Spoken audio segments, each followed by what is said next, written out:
प्रभु तेरी वाणी जीवन की रोटी, नैनों की ज्योति अंधेरा मिटाती।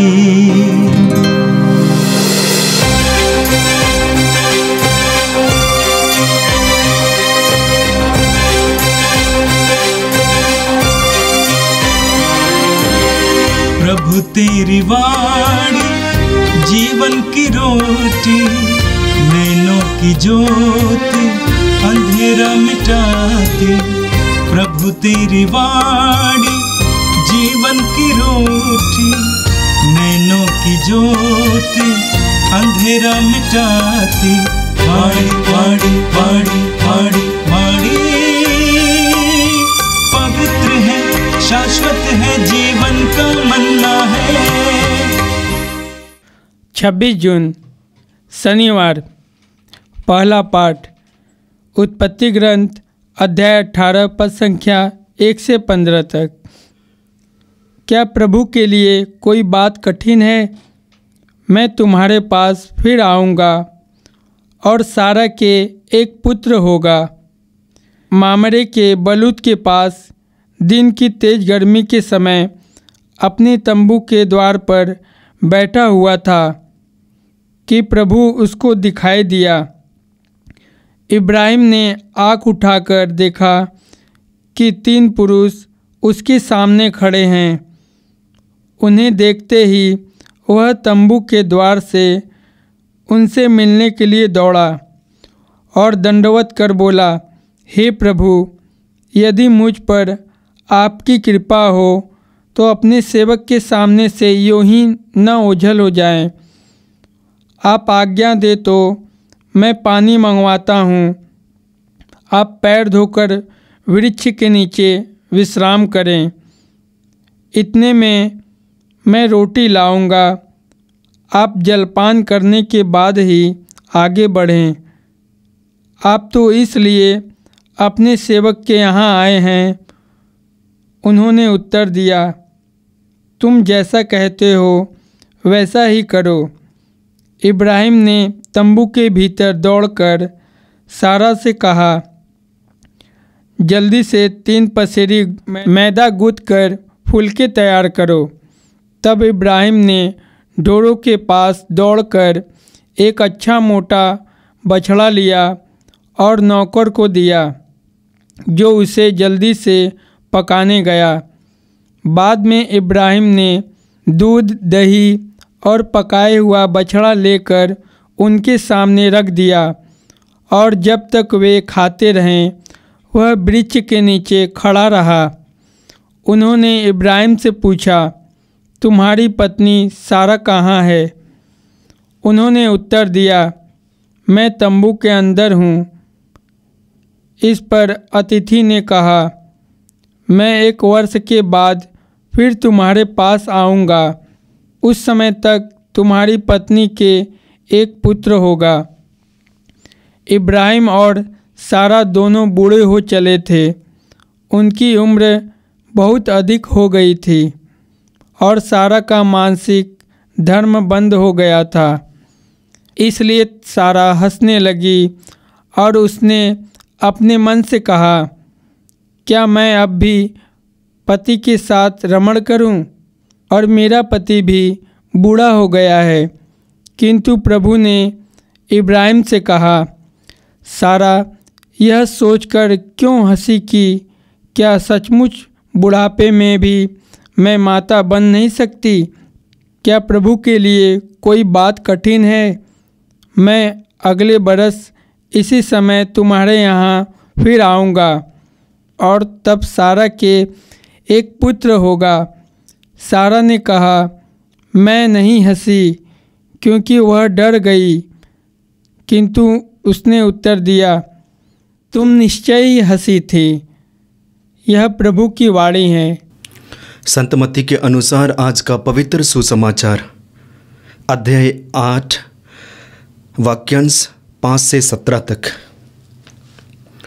ईसा कफरनाऊम में प्रवेश कर ही रहे थे कि एक शतपति उनके पास आया और उनसे यह निवेदन किया, प्रभु मेरा नौकर घर में पड़ा हुआ है, उसे लकवा हो गया है और वह घोर पीड़ा सह रहा है।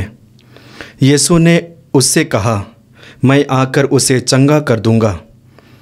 शतपति ने उत्तर दिया, प्रभु मैं इस योग्य नहीं हूँ कि आप मेरे यहाँ आए। आप एक ही शब्द कह दीजिए और मेरा नौकर चंगा हो जाएगा। मैं एक छोटा सा अधिकारी हूँ, मेरे अधीन सिपाही रहते हैं। जब मैं एक से कहता हूँ जाओ तो वह जाता है और दूसरे से आओ तो वह आता है, और अपने नौकर से यह कहो तो वह कहता है। ईसा यह सुनकर चकित हो गए और उन्होंने अपने पीछे आने वालों से कहा, मैं तुम लोगों से यह कहता हूँ, इज़राइल में भी मैंने किसी में इतना दृढ़ विश्वास नहीं पाया। मैं तुमसे कहता हूँ, बहुत से लोग पूर्व और पश्चिम से आकर इब्राहिम, इसहाक और याकूब के साथ स्वर्ग राज्य के भोज में सम्मिलित होंगे, परंतु राज्य की प्रजा को बाहर अंधकार में फेंक दिया जाएगा। वहाँ वे लोग रोएंगे और दांत पीसते रहेंगे। शतपति से ईसा ने कहा, जाइए, आपने जैसा विश्वास किया वैसा ही हो जाए। और उस घड़ी उसका नौकर चंगा हो गया। पेत्रुस के घर पहुंचने पर ईसा को पता चला कि पेत्रुस की सास बुखार में पड़ी हुई है। उन्होंने उसका हाथ स्पर्श किया और उसका बुखार जाता रहा और वह उठकर उनके सेवा सत्कार में लग गई। स्वस्थ होने संध्या होने पर लोग बहुत से अबदूत ग्रस्तों को ईसा के पास ले आए। ईसा ने शब्द मात्र से अबदूतों को निकाला और सब रोगियों को चंगा किया। इस प्रकार नबी ईसायास का यह कथन पूरा हुआ, उसने हमारी दुर्बलताओं को दूर कर दिया और हमारे रोगों को अपने ऊपर ले लिया। यह प्रभु का दिव्य सुसमाचार है। क्रिस्त प्रभु की जय। क्रिस्त में प्यारे भाइयों और बहनों, आज का पहला पाठ हम उत्पत्ति के ग्रंथ से पढ़ते हैं और इस पाठ में हम विशेष रूप से इब्राहिम और ईश्वर के बारे में जानते हैं। इब्राहिम अपने तंबू के द्वार पर बैठा हुआ है और एकाएक दिव्य दर्शन देखता है और उसमें ईश्वर को देखते हैं, और एकाएक इब्राहिम ईश्वर से मिलने तंबू को छोड़कर जाते हैं। एक तरह से देखा जाए तो ईश्वर स्वयं अपने सेवक के पास अतिथि के रूप में प्रकट हो रहे हैं और इब्राहिम उस अतिथि का सत्कार और सेवा करते हैं। यह दर्शाता है कि इब्राहिम ईश्वर के प्रति कितना प्यार करते हैं, और जैसे ही ईश्वर उनके पास आते हैं, उनके करीब आते हैं, तुरंत उत्तर देते हैं सेवा सत्कार के रूप में। मैं समझता हूँ हम विश्वासियों के जीवन में ऐसा ही स्वभाव होना चाहिए। हम देखते हैं इब्राहिम के जीवन में कितनी कठिनाई है, परेशानियां हैं, क्योंकि वे उनके पास पुत्र नहीं हैं। जिनके पास में पुत्र नहीं है उनके बारे में यदि विचार विमर्श हम करते हैं तो हमारे आंसू निकल आते हैं। दशा इतनी दयनीय है। इब्राहिम और सारा के जीवन में भी यही होता है। इतना होने के बावजूद भी अपने पिता परमेश्वर से रिश्ता को नहीं तोड़ते हैं, बल्कि निरंतर विश्वास करते हैं, अटूट रिश्ता को बनाए रखते हैं। आजकल हम देखते हैं कि जब लोग ईश्वर से प्रार्थना करते हैं और ईश्वर के द्वारा प्रार्थनाएं नहीं सुनी जाती हैं तो लोग बदल जाते हैं, विश्वासी बदल जाते हैं। कैसे बदल जाते हैं? अविश्वासी बन जाते हैं, ईश्वर से दूर चले जाते हैं, नफरत करने लगते हैं, घृणा करने लगते हैं ईश्वर से, और जो पवित्र रिश्ता जो बना हुआ होता है वह टूट जाता है। इब्राहिम और सारा के जीवन में ऐसा हम नहीं देखते हैं। जीवन कठिनाइयों से जूझ रही है, जीवन में परेशानियां हैं, फिर भी इब्राहिम रिश्ता को पक्का बनाए रखते हैं। और जैसे ही ईश्वर उनके पास आते हैं, एकाएक स्वागत करते हैं। इब्राहिम कहते हैं, प्रभु यदि आप आज्ञा दें तो मैं तुम्हारे लिए पानी का प्रबंध करूँगा, भोजन का प्रबंध करूँगा। तब अतिथियों ने कहा कि जैसा तुम करना चाहते हैं वैसा ही करो। और इसके बाद इब्राहिम उनके लिए भोजन का प्रबंध करते हैं। ना सिर्फ भोजन बल्कि स्वादिष्ट भोजन का प्रबंध करते हैं। भोजन खाने के बाद में एक अनोखी घटना घटती है। कई दिनों से समस्याएं जूझ रही है, वो समस्या एकाएक हल होता है। और अतिथियों में से एक कहते हैं कि आने वाला साल, आने वाला वर्ष इसी समय में पुनः मैं तुम्हारे यहाँ आऊँगा, तब तक तुम्हारी पत्नी सारा को एक पुत्र होगा। यानी कि वर्षों से वे पुत्र के लिए तड़प रहे थे, वर्षों से पुत्र के लिए प्रार्थना कर रहे थे, एकाएक पूर्ण होता है। क्यों? क्योंकि ईश्वर ने उनके विश्वास को देखा, ईश्वर ने उनके हृदय को देखा, ईश्वर ने उनके पवित्र रिश्ता को देखा, अब भी बरकरार है। और ईश्वर प्रचुर मात्रा में आशीष और कृपा प्रदान करते हुए पुत्र देते हैं, पुत्र का वरदान देते हैं। मैं समझता हूँ हर एक विश्वासियों के जीवन में ईश्वर यही करते हैं। जैसा ईश्वर स्वर्ग को छोड़कर इब्राहिम के पास आए, दर्शन दिए, ठीक उसी प्रकार एक एक भक्त के पास ईश्वर आते हैं और हमारी परिस्थितियों को जानने का प्रयास करते हैं, जानकारी रखते हैं। जैसा कि आज के पहला पाठ में हम लोगों ने देखा कि अतिथि सारा के बारे में पूछते हैं, कहते हैं कि सारा कहाँ है। यहाँ तक कि उनके नामों को जानते हैं, नया नाम, पूरा नाम, दोनों नामों को जानते हैं, उनकी परिस्थितियों को जानते हैं, समझते हैं। ठीक इसी प्रकार ईश्वर हमारी परिस्थितियों को जानते हैं, समझते हैं और जानकारी रखते हैं। बस हमारा विश्वास मजबूत होना चाहिए, हमारा रिश्ता पक्का होना चाहिए और हमारा मन और हृदय प्रभु में लगा हुआ होना चाहिए। निश्चय ही ईश्वर हमारे पास आएंगे। आगे हम वचन में देखते हैं कि ईश्वर उनको आशीर्वाद देते हैं, आशीर्वाद देते हैं कि तुम्हें पुत्र का वरदान मिलेगा। तो पहला पाठ के माध्यम से हमारे लिए संदेश है कि हम अपने विश्वास को प्रभु में लगाए रहें। भले ही हमारे जीवन में कई प्रकार की परिस्थितियां क्यों ना हो, भले ही हम एक ही मकसद के लिए बार बार प्रार्थना करते क्यों ना हो और उत्तर नहीं मिलता है, फिर भी हमें प्रार्थना करनी चाहिए और इसके द्वारा ईश्वर हमें आशीष और कृपा प्रदान करेंगे। क्योंकि प्रभु हमारे हृदय को देखते हैं, कितना प्रार्थना करते हैं, कितना समय हम प्रार्थना में बिताते हैं, ईश्वर नहीं देखते हैं, बल्कि हमारे साफ सुथरा हृदय को देखते हैं और उसी के अनुसार प्रचुर मात्रा में देर भले लेकिन आशीर्वाद देते हैं, कृपाओं से भरते हैं। आज के सुसमाचार में जब हम मिलन चिंतन करते हैं तो हम पाते हैं पुनः प्रभु यीशु मसीह और शतपति के बारे में। पहला पाठ में हम लोगों ने देखा ईश्वर और इब्राहिम के बारे में और आज के सुसमाचार में हम देखते हैं यीशु और शतपति के बारे में। वचन में हम पढ़ते हैं शतपति यीशु के पास आता है और अनुनय विनय करता है, कहता है कि मेरा नौकर घर में पड़ा हुआ है, लकवा हो गया है, गंभीर रोग और दर्द से कराह रहा है।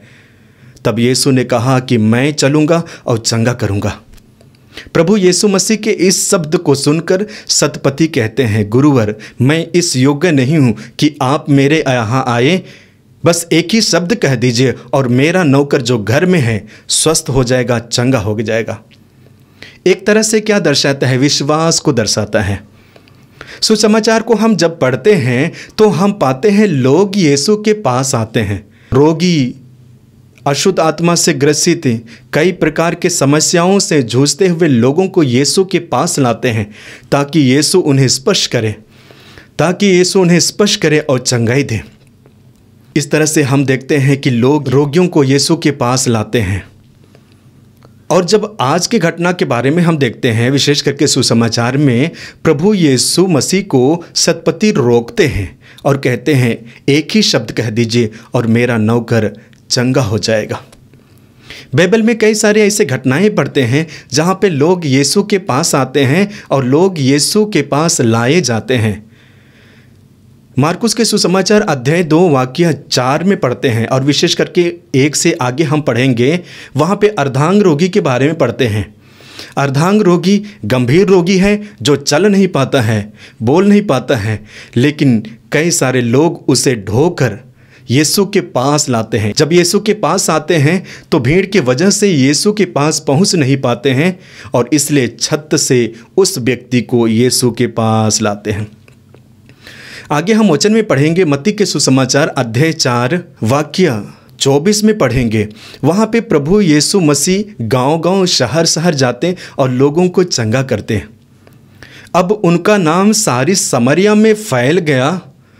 लोग यीशु के बारे में जानने लगे, लोग यीशु के महान कार्यों के बारे में जानने लगे और इसलिए वे लोग रोगियों को, पीड़ितों को, लकवा से ग्रसित लोगों को, मिर्गी से ग्रसित लोगों को यीशु के पास ले आते हैं और यीशु उन्हें चंगा करते हैं।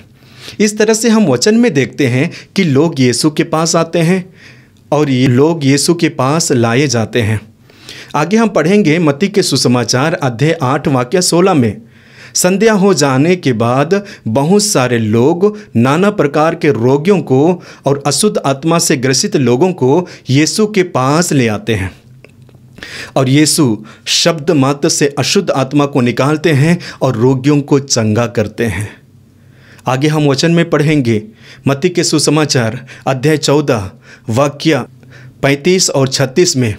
पुनः लोग गंभीर रोगियों को यीशु के पास लाते हैं, अशुद्ध आत्मा से ग्रसित लोगों को यीशु के पास लाते हैं और यीशु से अनुनय विनय करते हैं कि यीशु अपने कपड़े का पल्ला को छूने दे और जितनों ने भी स्पर्श किया सबके सब चंगे हो गए। इस तरह से हम वचन में देखते हैं कि जितने भी लोग यीशु के पास आते हैं उनका जीवन बदलता है, रोग से मुक्त होते हैं, चंगाई प्राप्त करते हैं। आगे हम वचन में पढ़ेंगे मत्ती के सुसमाचार अध्याय 21 वाक्य 14 में। मंदिर में रहने वाले अंधे और लंगड़े यीशु के पास आते हैं और यीशु उन्हें चंगा करते हैं। ठीक उसी प्रकार लूकस के सुसमाचार अध्याय 4 वाक्य 40 में पढ़ेंगे। शाम होने के बाद बहुत सारे लोग नाना प्रकार के बीमारियों को ग्रसित लोगों को, अशुद्ध आत्मा से ग्रसित लोगों को यीशु के पास ले आते हैं और यीशु उन पर हाथ रखते हैं और चंगाई देते हैं। तो इस तरह से हम देखते हैं संपूर्ण बाइबल में, विशेष करके सुसमाचार में, लोग यीशु के पास लाए जाते हैं। लोग यीशु के पास आते हैं, इसलिए आते हैं ताकि उनके जीवन में जो समस्याएं हैं, उनके शरीर में जो दर्द और पीड़ा और रोग है, उसे मुक्त हो जाएं। और प्रभु यीशु मसीह वही करते हैं। लेकिन ख्रिस्त में प्यारे भाइयों और बहनों, आज के सुसमाचार में हम पढ़ते हैं करीब करीब समस्याएं एक ही है, समान है, किंतु वहाँ पे एक्शन अलग हो रहा है। सतपति जो अनुनय विनय करता है, यीशु को उस व्यक्ति के पास आने से रोकता है और कहता है, गुरुवर प्रभु एक ही शब्द कह दीजिए और मेरा नौकर चंगा हो जाएगा। ये क्या दर्शाता है? मैं समझता हूँ सतपति का एक गहरा विश्वास को प्रकट करता है और इसलिए कहता है कि एक ही शब्द कह दीजिए, एक ही शब्द कह दीजिए और नौकर चंगा हो जाएगा। एक गहराए विश्वास को प्रकट करता है। हम जानते हैं सतपति गैर यहूदी है और प्रभु का नाम लेता है, प्रभु प्रभु एक ही शब्द कह दीजिए। ठीक इसी प्रकार हम विश्वासियों को विश्वास में बढ़ने की ज़रूरत है। हम कभी कभी देखना चाहते हैं, प्रूफ ढूंढते हैं और उसके द्वारा हम विश्वास करते हैं और इसलिए हमारी प्रार्थना भी वही होती है, यदि प्रभु ये करेंगे तो मैं प्रभु पर विश्वास करूँगा, यदि प्रभु मुझे ये देंगे तो मैं अपना संपूर्ण जीवन को समर्पित करूँगा, यदि प्रभु मुझे छुटकारा देंगे तो मैं अपना विश्वास को दृढ़ करूँगा। ये हम मनुष्यों की कमजोरी है, विश्वासियों की कमजोरी है। आज हमें सीखने की ज़रूरत है, हमारी आँखों को खोलने की ज़रूरत है और विश्वास को बढ़ाने की ज़रूरत है। जैसे सतपति ने किया, गैर यहूदी होते हुए भी एक अटूट विश्वास को प्रकट किया और प्रभु यीशु मसीह उनके विश्वास को देखकर कहते हैं कि जैसा तुमने विश्वास किया जाओ वैसा ही हो जाए। और एकाएक उनका नौकर जो बीमार था, गंभीर रोगी था, दर्द से करह रहा था, पीड़ा से रो रहा था, एकाएक ठीक हो जाता है, चंगा हो जाता है। मैं समझता हूँ जब हमारा विश्वास मजबूत होता है तो हम भी वही महिमा हमारे जीवन में होते हुए देखते हैं। हम यूहन्ना के पहले पत्र अध्याय 3 वाक्य 8 में पढ़ते हैं। वचन में देखते हैं कि ईश्वर का पुत्र यीशु मसीह इसलिए प्रकट हुआ कि वह शैतान के कार्य को समाप्त कर दे। जी हाँ, शैतान के कार्य को समाप्त करने के लिए प्रभु यीशु मसीह इस संसार में आए हैं। संसार के कार्य को खत्म करने के लिए प्रभु यीशु मसीह इस पृथ्वी पर हम मनुष्य के रूप में आए हैं। बस हमें विश्वास की आंखों से यीशु मसीह को देखना है, विश्वास की आंखों को प्रभु की ओर उठाना है और हमारे जीवन में हम परिवर्तन होते हुए देख पाएंगे। आगे हम वचन में पढ़ते हैं कि प्रभु यीशु मसीह स्वयं कहते हैं, ईश्वर में विश्वास करो और मुझ में भी विश्वास करो। और जब हम विश्वास करते हैं तो सचमुच में प्रभु की महिमा हमारे जीवन में होते हुए देखते हैं, जैसे शतपति ने देखा, इब्राहिम ने देखा। तो आइए क्रिस्त में प्यारे भाइयों और बहनों, हम भी निर्णय लें। कई दिनों से हम प्रभु को मानते हैं, बचपन से हम प्रभु को जानते हैं, बचपन से हम प्रभु के शिष्य बने हुए हैं, लेकिन क्या उसका असर अपने जीवन में हम देख पाते हैं? ये हमारे लिए प्रश्न है। क्या हम प्रभु की महिमा को अपने जीवन में होते हुए देख पाते हैं? ये हमारे लिए प्रश्न चिन्ह है। मैं समझता हूँ एक विश्वासी ठोकर जरूर खाता है किंतु कभी निराश नहीं होता है। निराश होता जरूर है लेकिन कभी हार मानता नहीं है। क्यों? क्योंकि प्रभु उनके साथ है। क्यों? क्योंकि ईश्वर उनके साथ है, जो सबका अधिकार उन्हें प्राप्त है। मत्ती के सुसमाचार अध्याय 28 वाक्य 18 में पढ़ते हैं, प्रभु यीशु मसीह स्वयं अपने शिष्यों के पास जाते हैं और कहते हैं कि मुझे स्वर्ग में और पृथ्वी पर पूरा पूरा अधिकार है। जी हाँ, प्रभु को इस पृथ्वी पर पूरा पूरा अधिकार है और उसी अधिकार को प्रभु प्रकट करते हैं, लेकिन उनके जीवन में प्रकट करते हैं जो सच्चे दिल से, सच्चे मन से प्रभु को मानते हैं, प्रभु पर विश्वास करते हैं। तो आइए कुछ पल हम अपनी आंखों को बंद करें, आंखें बंद कीजिए। विश्वास के साथ प्रभु के सामने प्रकट होइए। प्रभु हमें देखते हैं और आप भी प्रभु को देखने का प्रयास कीजिए बंद आंखों से। प्रभु ने हमें गढ़ा है, प्रभु ने हमें रचा है, प्रभु ने हमें नियुक्त किया है, प्रभु ने हमें पवित्र किया है। वही प्रभु आज कहते हैं कि जैसा तुमने विश्वास किया वैसा ही हो जाए। यदि मैं विश्वास करता हूं कि मेरा विश्वास बढ़ता जाए, जरूर बढ़ता जाएगा। यदि मैं विश्वास करता हूं कि मैं प्रभु से जुड़े रहूं, सचमुच में मैं जुड़ा रहूंगा। यदि मैं विश्वास करता हूं कि मैं प्रभु में जुड़कर पवित्र जीवन जी सकूं, निश्चय ही पवित्र जीवन जीऊंगा। यदि मैं प्रभु के साथ रहते हुए अपने आप को मजबूत बनाना चाहता हूं, निश्चय ही बना पाऊंगा। यदि मैं प्रभु के साथ रहते हुए अपने विश्वास को अल्प नहीं होने दूंगा, निश्चय ही अल्प नहीं होने दूंगा, क्योंकि मेरा प्रभु मेरे पास है, मेरा प्रभु मेरे साथ है।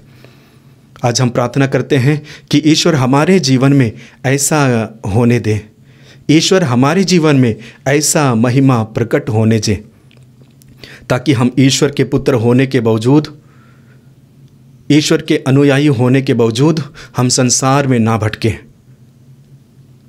जब हम संसार में भटकते हैं, प्रभु को छोड़ते हैं, जब हम संसार के बातों और माया मोह में चलते हैं, प्रभु के शिक्षा को त्यागते हैं और इस तरह हमारा विश्वास अल्प होते जाता है। आज दोनों पाठों के माध्यम से हमारे लिए यही संदेश है कि हम विश्वास में बढ़ते जाएं। जैसे इब्राहिम ने विश्वास को मजबूत किया, इंतज़ार किया, प्रतीक्षा किया, धीर बना रहा और इसलिए अंत में उन्हें पुत्र का वरदान मिला। स्वयं ईश्वर उनके पास आते हैं। और आज के सुसमाचार में हम लोगों ने देखा कि शतपति अपने विश्वास को प्रकट करते हैं, जो 100 सैनिकों का अधिकारी है, और कहता है कि मैं इस योग्य नहीं हूँ कि आप मेरे पास आएंगे, अपने आप को छोटा बनाता है और नतीजा उसके जीवन में ईश्वर की महिमा प्रकट होती है। आज हम प्रार्थना करते हैं, ईश्वर हमें आशीर्वाद दे, कृपाओं से भर दे, ताकि हम भी प्रभु के शिष्य अंतिम पल तक बने रहें। पिता और पुत्र और पवित्र आत्मा के नाम पर आमीन। प्रभु तेरी वाणी जीवन की रोटी, नैनों की ज्योति अंधेरा मिटाती। वाणी वाणी वाणी